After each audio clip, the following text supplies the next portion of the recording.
आपल्या महाराष्ट्रात राहणाऱ्या महाराष्ट्रीयन लोकांची खास वैशिष्ट्य असते की सण असेल किंवा पाहुणे येणार असतील तर गोड बनवला जाणारा पदार्थ म्हणजे गुलाबजामुन। नमस्कार सर्वांना, परत मी नव्याने चॅनलला सुरुवात केली।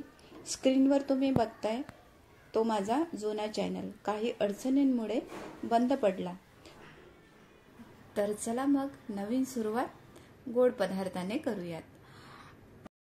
प्रीमिक्स पासून मौसूद गुलाबजामुन बनवूया। मी इथे 1 कप गिट्स इन्स्टंट मिक्स मोजून घेतले। हे इन्स्टंट मिक्स एका बाउल मध्ये काढून थोडं दूध घालून सॉफ्ट डो भिजवून घ्यायचा। हा इन्स्टंट मिक्स असंच भिजवला जातो, नाहीतर जास्त हाताला चिटकतो। तर मी अशा पद्धतीनेच 5 ते 10 मिनिटं रेस्ट करायला ठेवूयात। तोपर्यंत साखरेचा पाक तयार करून घेऊयात। इथे मी 2 कप पाणी घेतलं आणि 2 कप साखर। तुम्ही आवडीप्रमाणे पाक तयार करून घेऊ शकता।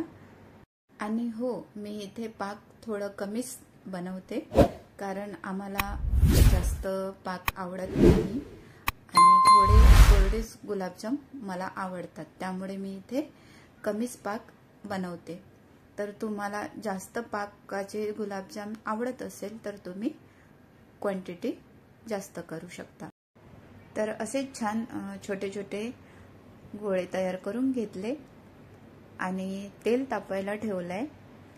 तर तुम्ही इथे तुपाचा पण वापर करू शकता, मी इथे तेलाचा वापर केलेला आहे। तर या पद्धतीने आपण तळून घेऊयात। आणि गुलाबजाम तळताना खूप हलवायचं नाही, हलक्या हातानेच अलगद आपल्याला हे गुलाबजाम तळून घ्यायचे आहे। तर मी या पद्धतीने हलक्या हातानेच याला तळून घेतले। गोल्डन ब्राउन कलर येईपर्यंत तळून घ्यायचे। बघू शकता छान याला कलर आलेला आहे। तर दुसरी बॅच पण मी याच पद्धतीने तळून घेणार। तुम्ही पण अशाच पद्धतीने गुलाबजाम बनवत असाल तर मला नक्की कमेंट करून सांगा। तर मी तर या पद्धतीने गुलाबजाम तयार करून घेतले।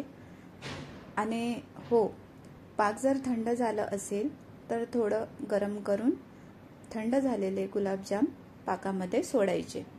तर माझं इथे पाक मी इथे थोडं गरम करून घेतले आणि थंड झालेले गुलाबजाम मी इथे पाकात सोडते। तर या पद्धतीने मी सगळे गुलाबजाम इथे पाकामध्ये सोडले। गुलाबजाम पाकामध्ये सोडल्यानंतर 1 तासासाठी झाकण ठेवायचं आहे, म्हणजे गुलाबजाम पाकामध्ये छान मुरतील। तर मी रेस्ट करायला 1 तास झाल्यानंतर एका बाउलमध्ये सर्व करून घेतलं आणि आवडीप्रमाणे पिस्त्याचे तुकडे गार्निश करून घेऊयात। तर तुम्ही इथे कोणतेही ड्रायफ्रुट्स आपल्या आवडीप्रमाणे वापरू शकता। तर तुम्हाला ही माझी रेसिपी कशी वाटली तर कमेंटमध्ये नक्की सांगा आणि चॅनलला लाईक आणि सबस्क्राईब करायला विसरू नका। आजचा हा व्हिडिओ बघितल्याबद्दल धन्यवाद।